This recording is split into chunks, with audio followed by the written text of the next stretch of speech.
Alrighty, welcome back to Musical Connections, and I am Zach Snow, and my next guest I've known for quite a while now, going back to Memorial University days where this dynamo right over here hosted the Cafe concerts, and now she has her full-length album out to the public, Into the Deep. It is the one-year anniversary coming up this year, and she is up for Album of the Year. Joining me right now here at the Amera Innovation Exchange, here at Signal Hill campus in St. John's, Jenny Mallard. Jenny, welcome to Musical Connections, or welcome back, I should say. Thanks, Zach. I'm so excited to be here today. And congratulations on the award nominations and Album of the Year. What? For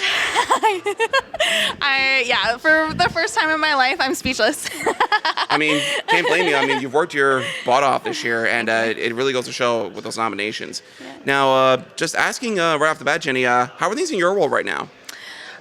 Things are a little bit crazy, but it's amazing. And like the whole point of MusicNL week and what we're celebrating this week is the whole year, and having that time to reflect on how much I've grown and how much I've learned, and just really getting to see people's faces in person and talk to people. It's absolutely phenomenal. And having that gratitude for just everything that's happening and taking it all in and trying to not let it go too fast, you know? Yeah. That's really my world right now. For sure. Now, I want to go back to your real early days of music, because you've loved music since you were young. Yeah. And I've known you since around 2015, 2016, when you were starting to do those cafe concerts, and then you ran them for a bit of time. Yeah. So what got you into music? So I grew up in a really musical family. So my whole, dad is from a family of 13. Wow. And yeah, all of them are musically inclined. Like it's wild. Jesus. And so it's a big musical family. I grew up my whole life around music and talent and just a Mallard party. You'll never beat a Mallard party, because it's just jamming the whole night, right? So nice. Yeah, that's how I got into it. Yeah, ain't no party like a Mallard party, because a Mallard party never stops. I know, it doesn't. It literally doesn't. I'm like telling my aunt to like go to bed at like 4 a.m. I'm like, it's time, so yeah. Oh, nice. Now, one thing I found out when I was researching for this interview on Next to Connect here, you won a competition called the TD Music Moves Me contest. Yeah. What do you remember from winning that contest? Do you remember much of it at all? That was the start of everything for me. It was right in high school, and it was the East Coast Music Award, actually. Oh, wow. So it was awarded, yeah. So I actually got an ECMA from it. No way. Yeah. That's wicked. Yeah, and it was a youth sound waves contest. So it was a contest based, but it was meant to bring light to a youth artist who and it wasn't necessarily songwriting, but it was more like why music is important to you. And I did it, threw my hat in the ring, and ever since then it changed, because I was like, I got that award, and I actually presented at the ACMAs, because it was in Newfoundland. It was in Newfoundland at that time. Yeah. Awesome. So I got up there and I presented Rising Star of the Year. But yeah, they got me on the red carpet and all that stuff. Now, I didn't have released music, so I do have an ECMA, but it was a contest-based ECMA, which is interesting. Still an ECMA, though. It's still an ECMA, and it was the start. And actually, that song that I wrote for that contest, I Want You, is the first one on the album. Wow. Yeah. That's insane. Now, you've played that song, Listen to My Voice, Launch Forth, all as part of your cafe concerts experience. You played that for many, many years, and you ran that for a couple of years as well when you were working at the MUN Student Experience Office. Yeah. And that's how I really gotten to know you there. So how helpful was that experience for you to help you get to where you are today? Yeah, so that was partly because I did business school, and I got a Bachelor of Commerce, but throughout that was really where my music started to flourish, and my stage presence and just the confidence in getting in front of people and singing really came from. It was they're paid acts, so it was really great. It actually funded most of my tuition. Oh, wow. Because I was playing every second or third week, right? So it was a nice little side gig along with studying for finals and midterms and all that stuff. And for the commerce degree. So it was really nice to just have that aspect of music there, and really integrate that into my learning. So, awesome. Yeah. Final projects or final exams? Final projects, yeah. Same here. I hate final exams so much. I'm not an exam person. Yes, I'd rather, prepare for a project and then determine okay, I'm gonna do a project on this and then work for a couple of weeks on that and then get a good grade, rather than cram everything into your head for one exam on one day. Yeah. Final exams suck. Yeah, so university was really busy, but it was a great experience. And cafe concerts, they developed me as an artist, and they really got me comfortable singing songs up in front of people. And I would even it wasn't a super interactive audience because it was right in the middle of the university center. Oh yeah. But people were listening, and it almost got me more confident behind the microphone and knowing what people kind of like in an audience. Yeah, I mean, I certainly was listening. Yeah, exactly. What people like, what people don't like, and also if I mess up, it's kind of easy listening to, so it's no one really cares if you mess up, So it was a good testing ground for what was to come after I graduated. Oh, absolutely. Yep. And the next opportunity that you got was in 2018 when you played with Rod Jackson and the Perfect Strangers for about a year or two. Yep. So what was that experience like? Yeah, so playing with Rod, the biggest things we did was the tours. And we toured 4 or 5 times across Newfoundland. And we did a sold-out tour, basically, close to in 2020, and it was mainly Christmas shows.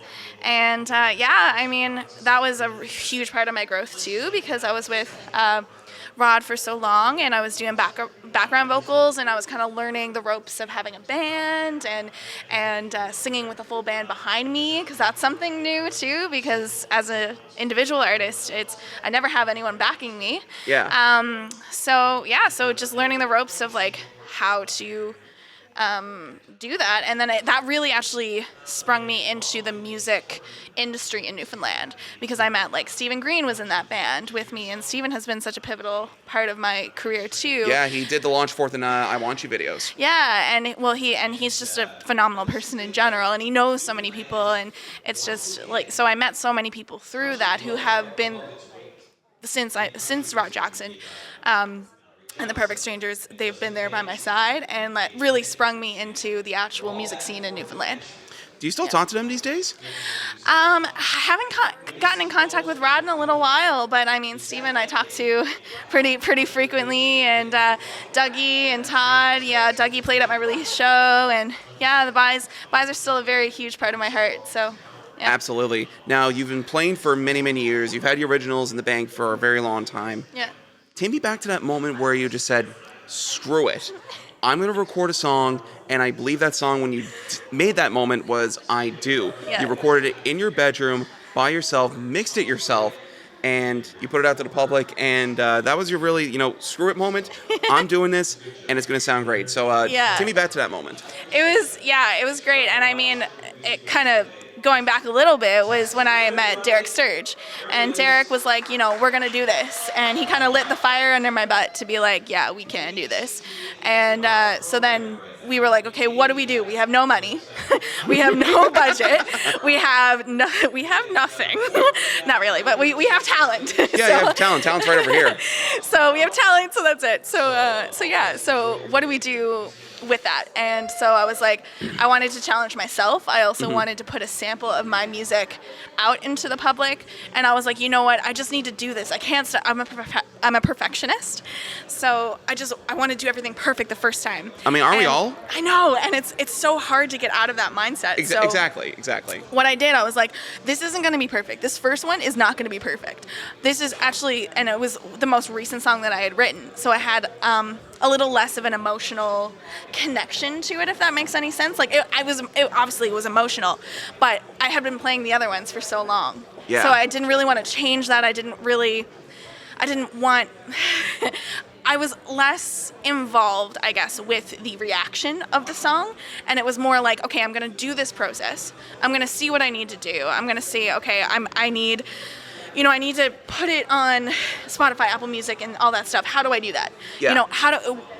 Do I get a producer? Like, how do I produce? Like, all these questions that I had in my mind, I was like, okay, how do I do this? And I Do was really the testing ground. It was like, okay, this is the process. This is where you start.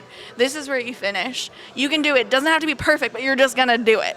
And that's what I did. And I did it for myself. I did it to prove that I could do it myself. And like I said to you yesterday, the most I spent on that whole project for I Do was the pizza for the music video. And everything else I did myself. That's crazy. So, and not myself, the whole team. Well, we did have in. people involved, there, extras and stuff. Well, we had extras. We had Derek, who was, doing it for nothing. We had, the person who was shooting the music video was my best friend, Alicia. She just knew how to work a camera, So it was and she didn't ask anything for it. So it was just okay, let's do it. Let's do this, a makeshift project. Let's get something out there so that we can show funding. Exactly. That we can do it. And people liked it. And it didn't have as great traction as the rest, because that one was just so bare bones. But it proved to myself, and it also gave a sample of what I could do in the industry. And it hit that goal of, I need to get something out, I want to release it, and I want to go through the process and learn, so that my next singles and my next album eventually would be done well. Right? For sure. And again, you produced I Do yourself. Yep. And then you produced The Girl You Used to Know with Claire Follett. Yep. And then you eventually settled on Clint Curtis as a producer, who produced the rest of Into the Deep. But I want to change the subject here for a moment, because you just came out of a manager session with Jeremy Johnson of Johnson Talent Management, who manages the likes of multi-time MusicNL award winner and nominee Jason Benoit. Yeah. So how important are managers to artists like yourself, where you really have to learn everything on the spot? Yeah, so it's so important. And I mean, it's great to get another perspective. As an artist, you come in, and I think that session did me really well, because most of the people in the room were managers. There was a couple artists, but it's good to have that perspective. And I mean, the more people you add to your team, the producer, the publicist, whoever you're adding, the marketing manager, those people, when you add them to your team, you're adding a new perspective.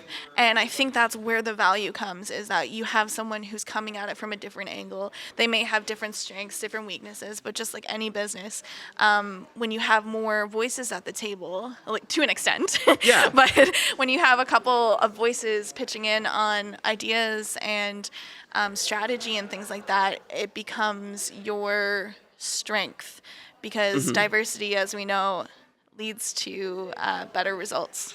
Exactly. Yeah. For sure. And of course, the results led into your debut album, which was Into the Deep. And it was up for Album of the Year this year. I'll ask you more about that later. But you've said it before when you were playing these songs live, that it's a concept album. So tell me a little bit more about what that concept of Into the Deep is. Yeah, so Into the Deep has been a long time coming.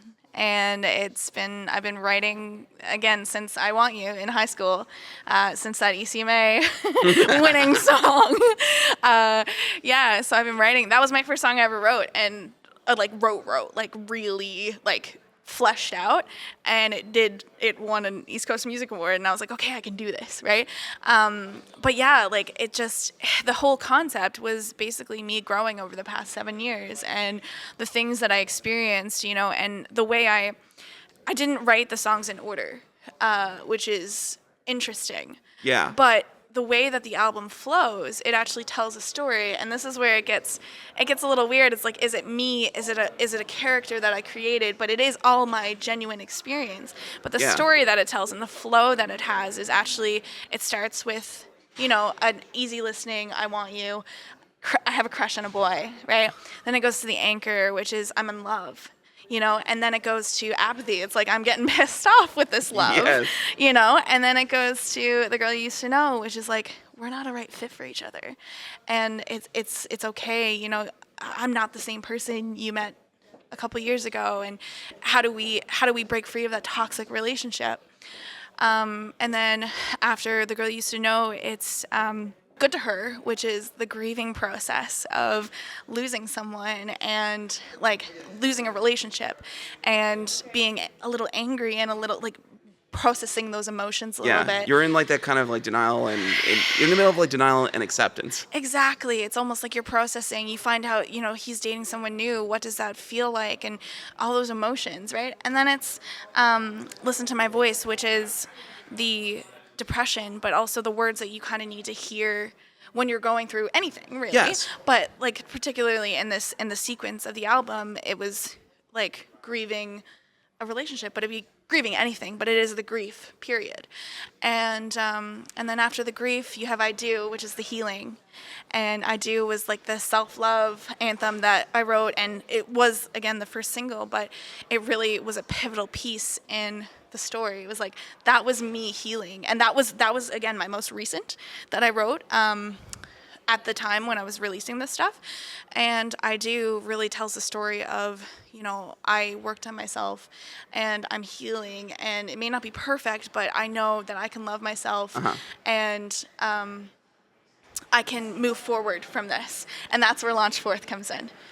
And that is the moving forward. That is launching into the deep, and really the launch of my music career, the launch of everything, the launch of just a new chapter in your life. And, some people listen to Launch Forth and they're like, yeah, that should be the beginning song. And I'm like, yeah, that's an interesting take. But putting it at the end as almost like the what's next was really interesting. And that's where I got the title Into the Deep, which is, for me, the whole concept. It's like my deep emotions, my deep love for music, the deep unknown that's next after this album.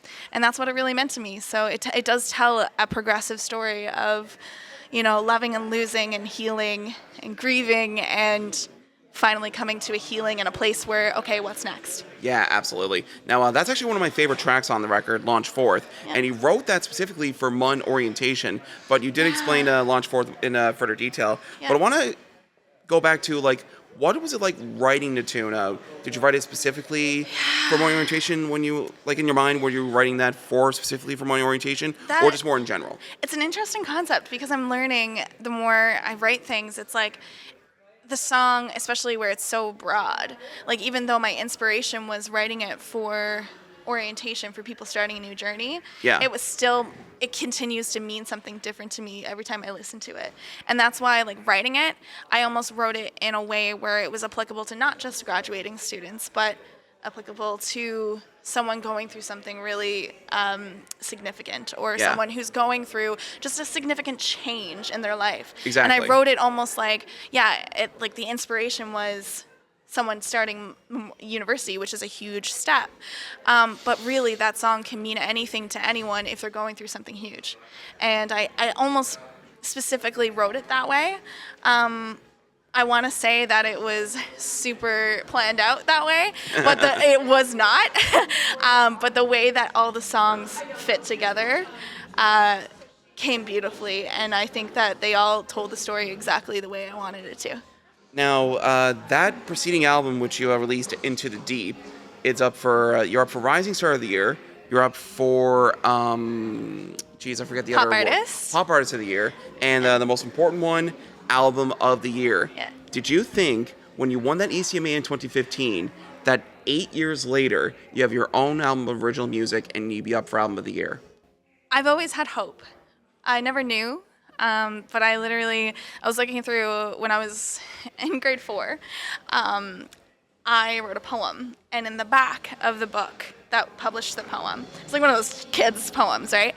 But in the back of the book, I was like literally 8 years old, I think, and it said, it's like, what do you want to be when you grow up? It was one of the questions they asked everyone. Mm-hmm. And it was like, I want to be a musician. I want to be a singer. And I just always had that in mind. I like to call it guided wandering. Oh, wow. Right? Because it's like you have your sights on something, but you don't know how you're getting there, but you kind of trust the process and trust that it will come to you if it's meant to. And it did. And I, ever since the East Coast Music Awards, seeing that taste of it, I definitely, it opened my eyes to the possibility that, this could be me one day. For sure. Now, of course, the ECMAs are going to be coming up in 2024 in PEI in May. Mm-hmm. What else is next for Jenny Mallard? Yeah, so I guess that's what the session was about this morning, what I took away. With the release strategies and things like that.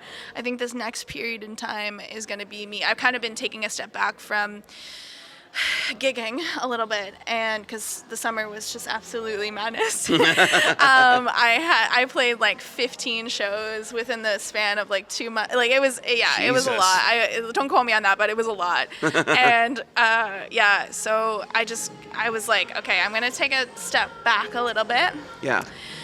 And I'm going to think about what the next steps are. And I know that I want to release a second album. Yeah. I know that that's coming. I know that, touring, what that looks like, is going to come. When it's going to come, whether it's 2 years, 3 years, 4 years, grant writing. And really this period in time for me is to take a step back and start writing songs for the second album, start doing some co-writes. Still continue with like keeping in touch with the fan base and things like that. But for me, even after the session today that I did this morning, my focus is really going to take an off period and just kind of focus on what's the strategy going forward, what's the next steps. Take that time to kind of cram, make a strategy, make a plan, and like really execute it in the next couple of years. For sure. And for people who want to keep track on what you're going to be up to next and all things Jenny Mallard, where can they go? Yeah, so you can go to my website. So it's www.jennymallard.music.com. That's where the hub is, but I'm also on all social media platforms. So Facebook, Instagram, TikTok. I'm on LinkedIn, just as Jenny Mallard or Jenny Mallard Music. So you can look me up there, and yeah, that's kind of where you can find me. Well, I said when I first saw her, I think it was like 7 or 8 years ago. I mean, like, what happened the past 3 years is a blur. But when I saw her for the first time at cafe concerts, I said, once she releases her own music, she's going to go places.